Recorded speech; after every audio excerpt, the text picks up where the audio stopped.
en orden a la plasmación de los planes diocesanos pastorales.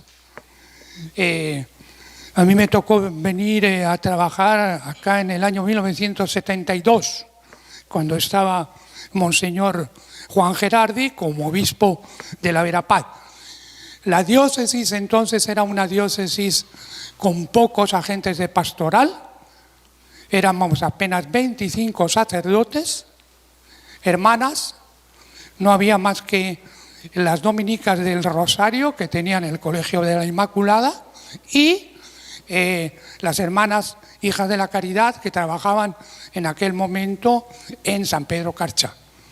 Laicos de área urbana, escasísimo, todavía no había empezado la pastoral urbana.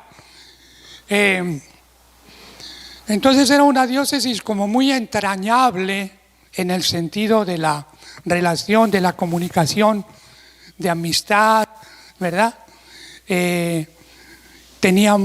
Nunca tuvimos un plan pastoral, no tuvimos tampoco semanas de pastoral, asambleas diocesanas, sí tuvimos diálogos muy seguidos, ¿verdad?, para tratar de ir haciendo caminos. Voy a señalar de todas las maneras algunos aspectos de ese primer momento entre los años 70, 71 al 76, cuando Monseñor Gerardi marcha como administrador o como obispo de Quiché. Una cosa importante fue el Centro San Benito, creado por los padres, por la comunidad benedictina. El Centro San Benito abrió la puerta a la participación de los delegados de la palabra, que luego en Alta Verapaz ya no se llamó delegados de la palabra para no confundirlo a la hora de traducirlo a la lengua jexí. Pero en Baja Verapaz sí se utilizó el término, todavía se utiliza, de delegados de la palabra. Fue todo un proyecto muy hermoso que funcionó desde más o menos finales de los años 71 hasta el año 78, ¿verdad? Ahí comenzó un proceso de diversificación, de ramificación, cuando se van creando los centros. El Centro San Benito, los que quizá lo conocieron cuando estaba activo, tenía toda una formación de 3 días para los agentes delegados de la palabra y tenía 3 días como promoción humana. Fue algo muy hermoso porque se extendió en todas las comunidades rurales, tanto de Alta como Baja Verapaz. Tanto como Alta y Baja Verapaz. Y fue el centro neurálgico de formación de la diócesis. Y eso le dio mucha vitalidad y sentido de unidad a la diócesis, el trabajar en unión y en una línea común de formación. Otro aspecto en el tiempo de Monseñor Gerardi fue la pastoral indígena. En el año 1973 se tuvo aquí en Cobán un congreso o un encuentro de 4 diócesis, si mal no recuerdo, Verapaz, Quiché e Izabal. Ay, la otra se me va, ¿verdad? Estuvieron los 4 obispos. Y se señalaron líneas. Fue cuando se comienza a hablar ya con más insistencia en el tema de la pastoral indígena y el tema de la atención a la diversidad cultural de Guatemala y de las diócesis implicadas. Otro aspecto en tiempo de Monseñor Gerardi fue la investigación lingüística, el aprendizaje de las lenguas. Hay que agradecer al padre Esteban Helsing, ¿verdad? Porque fue pionero en esta diócesis, y luego el estudio ya más sistemático de las lenguas que en el Centro San Benito se fue promoviendo. Entonces fueron luces que fueron abriendo caminos en esta diócesis de la Verapaz. En el año 1978 entra Monseñor Gerardo Flores. Gerardo Flores venía con todo un bagaje de experiencia en el campo de la pastoral urbana, en Izabal, y en la temática o en el acompañamiento a los movimientos laicales que estaban empezando a surgir, especialmente cursillos de cristiandad.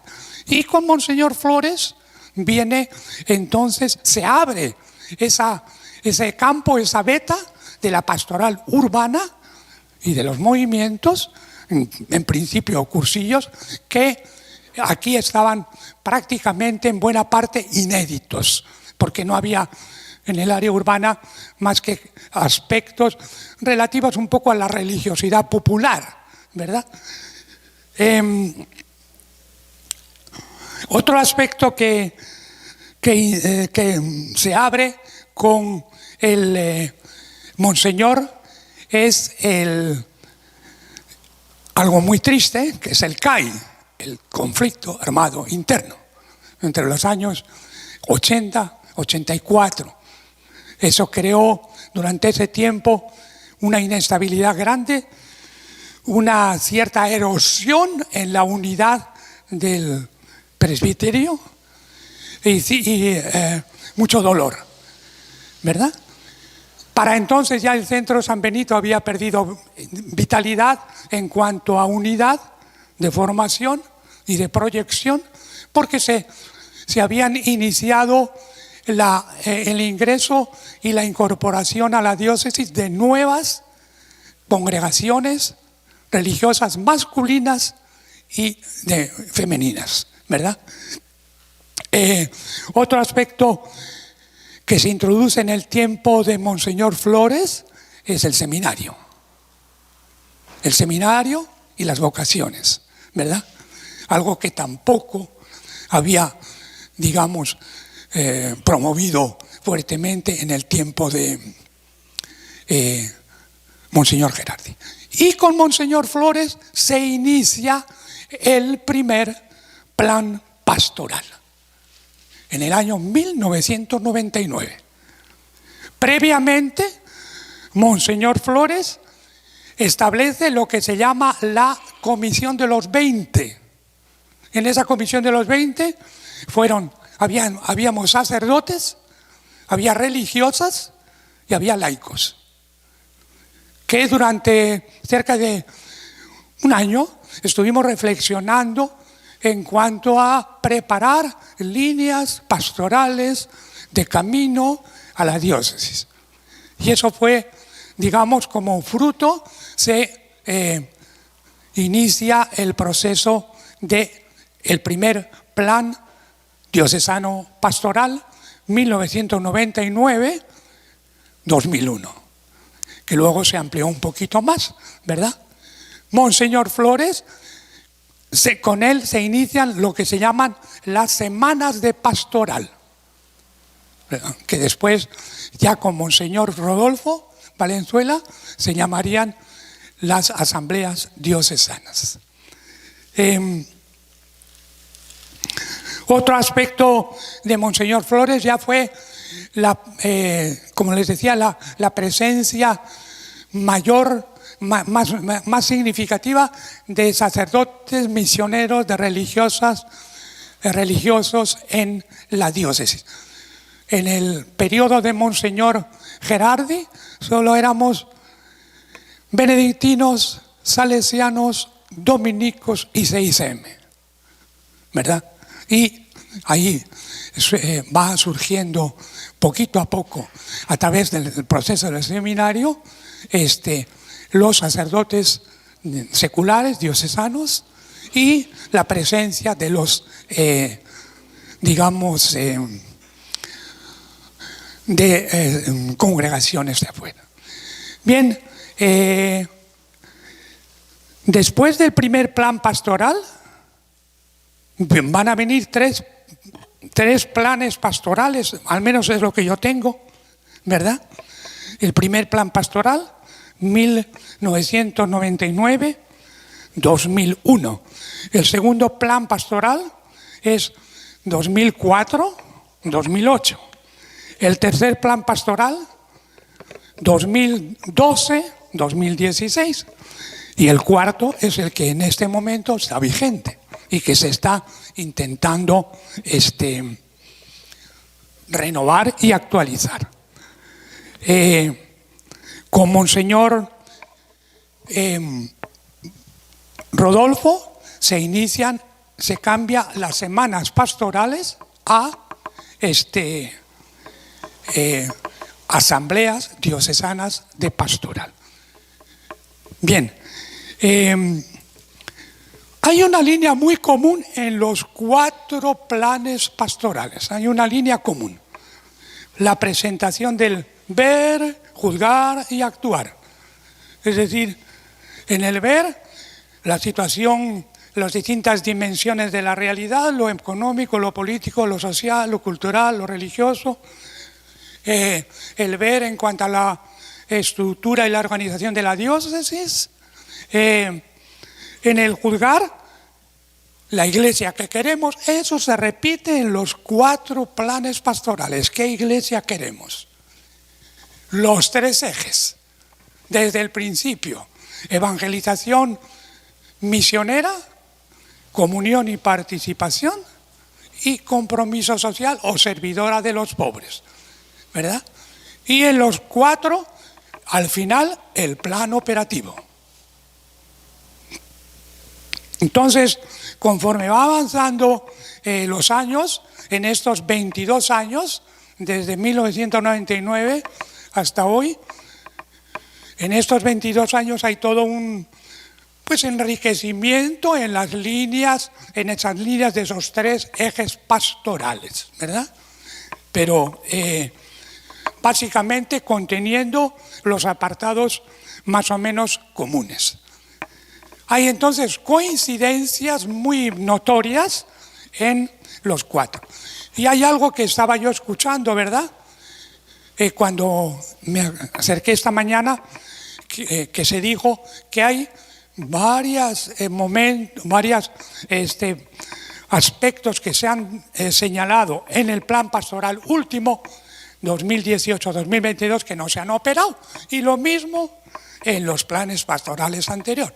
Hay algo aquí, y que ya se señaló, que yo lo voy a insistir, que hay que cuidar y hay que curar, y es los criterios y las formas de aplicación de lo que se propone como rutas de camino y como trabajos. Es decir, hay que buscar cómo aterrizar. Bien, para esta reflexión que yo les voy a hacer ahora, yo me he fijado en algo que ustedes han visto el día de ayer y el día de antier. Es decir, la agenda del Consejo Diocesano de Pastoral del principio de este año 2022. Segundo, la síntesis de las asambleas zonales. Tercero, la síntesis de los ministerios, servicios a través de la carta que mandó Monseñor hace un mes. Cuarto, un trabajo que hizo la licenciada Vicky Peláez sobre el camino sinodal, ¿verdad? Y los planes pastorales. Esto ha sido más o menos las fuentes que yo y mi propio conocimiento, experiencia del caminar, para presentarles esto. ¿Cómo voy a presentar ahora después de esa breve historia? Primero, voy a tratar de aproximarme brevemente retos, desafíos, luces nuevas que aparecen como, exigencias para la renovación del plan pastoral. Segundo, ver a partir de ahí, en cada uno de los 3 ejes, eje de evangelización, misión, eje de comunión, participación, eje de compromiso social, ¿por dónde? ¿Por dónde habría que ir? Y ahí vuelvo a insistir, no voy a ser novedoso, porque ustedes lo han dicho seguramente. Y voy a ir con el tercer punto después, que será servicios y ministerios que hoy tenemos, qué tipo de, digamos, de compromiso, de exigencias piden hoy para la renovación, servicios y ministerios que se tienen en la diócesis. Y terminaré con ese aspecto de la aplicabilidad como una necesidad urgente, obligada, la aplicabilidad de lo que se acuerda y de lo que se escribe para que se llegue a la práctica. Bien.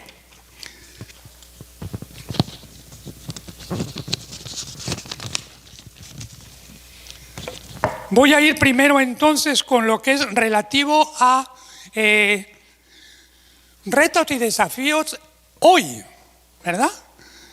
Para la renovación y actualización del Plan Misionero Pastoral 2018-2022.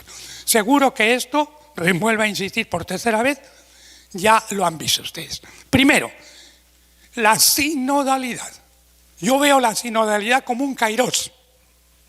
Es decir, un tiempo de gracia, toda una oportunidad para renovar la Iglesia, ¿verdad? Y lo veo en 3 aspectos. La sinodalidad es como una espiritualidad que ha de sostener y que ha de entrar en nuestra dinámica interior y en nuestros caminos pastorales para ir asumiéndola. Y asumiéndola con toda energía y decisión. Segundo, la sinodalidad como una renovación de la pastoral, de la misión, de la evangelización, comunión y participación y compromiso social, servidora de los pobres. Y tercero, la sinodalidad no como un planteamiento solamente, sino como una aplicación. Hay que aplicarla, hay que vivirla, hay que sentirla, ¿verdad? Bien, a partir de aquí, yo le sugiero también que a la palabra comunión o a las claves comunión, participación, agreguemos corresponsabilidad y organicidad. Es decir, queremos una iglesia en comunión, participación, corresponsabilidad y organicidad. ¿Por qué? Porque ahorita voy a decir, porque la sinodalidad nos está empujando al protagonismo de los laicos, hombres y mujeres, a la corresponsabilidad de todos, a la readecuación del ministerio sacerdotal en su función de guía, de liderazgo, pero a adecuarse en ese proceso de comunión, participación, corresponsabilidad, todos somos responsables, y organicidad. Y ahí viene esa imagen teológica o eclesiológica de la Iglesia Cuerpo de Cristo, donde todos somos necesarios y todos estamos interrelacionados, ¿verdad? Aunque haya una cabeza, pero todos somos. Entonces, yo sugiero que se incorporen esas 2 palabras. No son nada novedosas, ¿verdad? La palabra de corresponsabilidad y organicidad. Incluso hay una palabra más, está más delicada, la codecisión, que a la hora de decidir, a nivel de parroquia, a nivel de zona pastoral, a nivel de consejo diocesano pastoral, haya un sentimiento y una actitud de codecisión. Todos decidimos. Aunque la última palabra la tiene Monseñor. Aunque la última palabra la tiene el obispo. Perdón, la tiene el sacerdote en la parroquia, ¿cierto? Así lo dice el derecho canónico. Pero también el derecho canónico da opciones para esa codecisión. ¿Verdad? ¿Por qué? Porque han aparecido en el horizonte de la misión y de la vida y de la estructura de la Iglesia el papel de los laicos. Los laicos no son ayudantes. Los laicos son protagonistas, tienen que ser protagonistas. De eso nos tenemos que convencer los sacerdotes, de que los laicos son protagonistas, hombres y mujeres, jóvenes y viejos, ¿verdad? Entonces,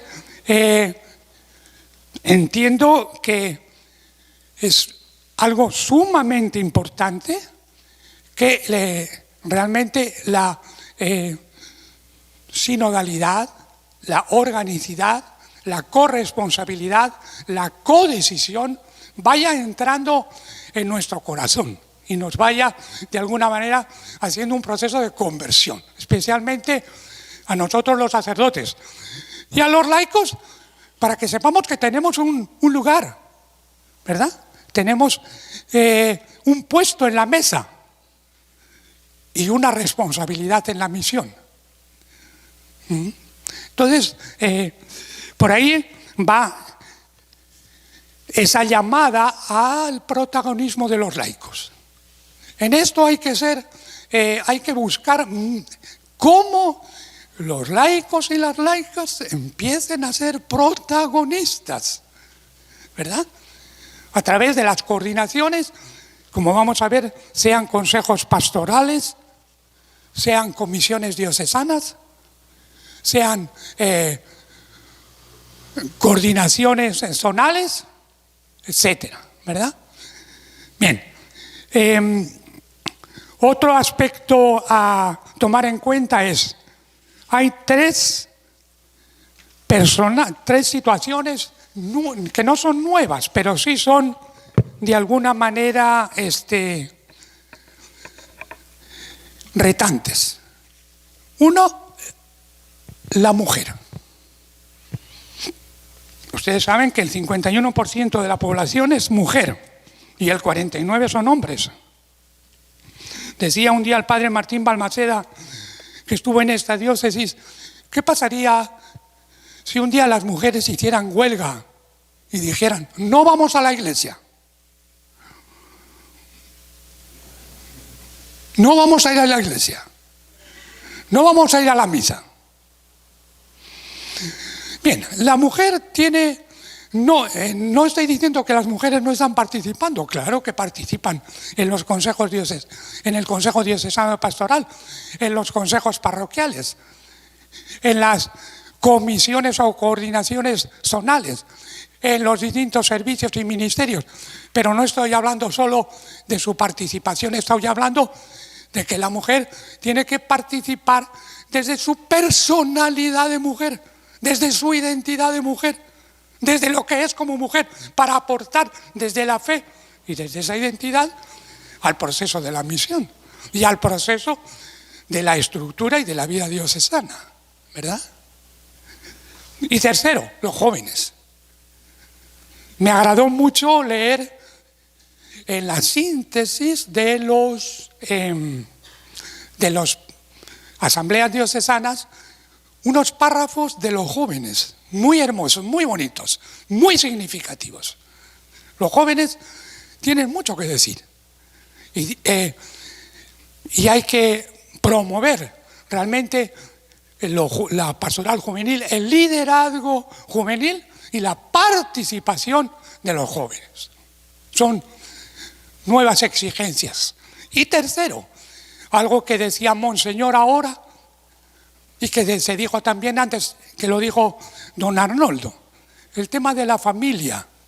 Este es otro reto. La familia, como se dijo, por las situaciones de migración, muchas familias se han visto obligadas a limitar su número de miembros, ¿verdad? Porque algunos de ellos han salido fuera a trabajar. Y esto ha lesionado la coordinación, la unidad, la armonía familiar. La pandemia, como se decía antes, la pandemia, el confinamiento ha afectado enormemente. Y ahora se habla de ansiedades de las personas, de depresiones de las personas. Yo entiendo y sugiero que en las parroquias, yo creo que ya hay parroquias que lo están haciendo, que en las parroquias tiene que ir abriéndose una especie de oficina o de espacio de acompañamiento psicosocial ante estas situaciones, ¿verdad? De desintegración por la cuestión migratoria, de la pandemia, de estas situaciones de psicosociales, de ansiedad, de depresión, etc. O sea, son situaciones nuevas que van realmente surgiendo y que nos obligan a repensar un poquito el tema de la misión.